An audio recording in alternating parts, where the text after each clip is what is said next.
കേരളം ഇതുവരെ ചർച്ച ചെയ്യപ്പെട്ടതിൽ വെച്ച് ഭൂമിപരമായ ഏറ്റവും വലിയ വിവാദങ്ങളിലൊന്നാണ് രവീന്ദ്രൻ പട്ടേം. അത് വീണ്ടും ഹൈക്കോടതിയുടെ മുന്നിലേക്ക് എത്തുകയാണ്. ആ പരാതികൾ കോടതിയുടെ സമക്ഷത്തിലേക്ക് എത്തുകയാണ്. എന്താണ് രവീന്ദ്രൻ പട്ടേം എന്ന ഈ വിവാദ വിഷയമെന്ന് വേഗത്തിൽ ഒന്ന് നോക്കാം.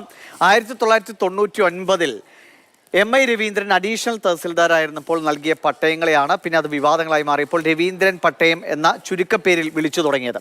അതായത് അദ്ദേഹം താൽക്കാലിക ചുമതലക്കാരനായിരുന്നു അന്ന്. ദേവികുളം താലൂക്കിൽ 530 പട്ടയങ്ങളാണ് ഈ വിവാദ പട്ടയങ്ങളായി പെടുന്നത്.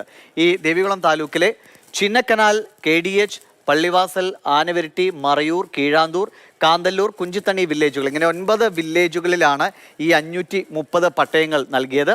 അതിൽ CPI, CPM ഏരിയ കമ്മിറ്റി ഓഫീസുകൾക്ക് വരെ ഇങ്ങനെ ലഭിച്ച പട്ടയങ്ങളാണ് ഉള്ളത്.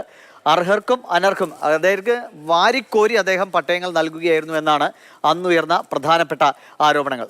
ഒപ്പം അതിനുശേഷം ഈ ഇത്തരത്തിൽ കിട്ടിയ പട്ടയങ്ങളൊക്കെ കിട്ടിയ ഭൂമി മറിച്ചുവിറ്റു. പലയിടത്തും വൻകിട റിസോർട്ടുകൾ ഉയർന്നു.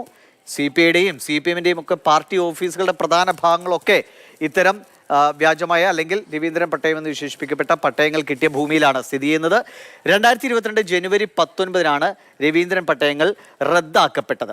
അങ്ങനെ വലിയൊരു വിവാദത്തിന് അവസാനം കുറിച്ചതായിരുന്നു. പക്ഷെ വീണ്ടും ആ ചർച്ചകളും വിവാദങ്ങളും തുടർന്നു. അത് വീണ്ടും കോടതിയുടെ മുമ്പിലേക്ക് വരികയാണ്.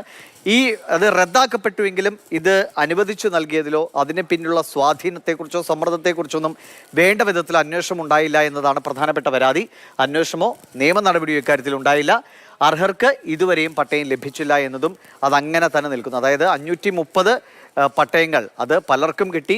അതേസമയം ഏറ്റവും അടിസ്ഥാനപരമായി പട്ടയങ്ങൾ കിട്ടേണ്ടിയിരുന്ന പാവപ്പെട്ടവർക്ക് അത് കിട്ടാതെ പോവുകയും ചെയ്തു. കോടതിയിൽ വീണ്ടും ഈ വിഷയം എത്തുകയാണ്.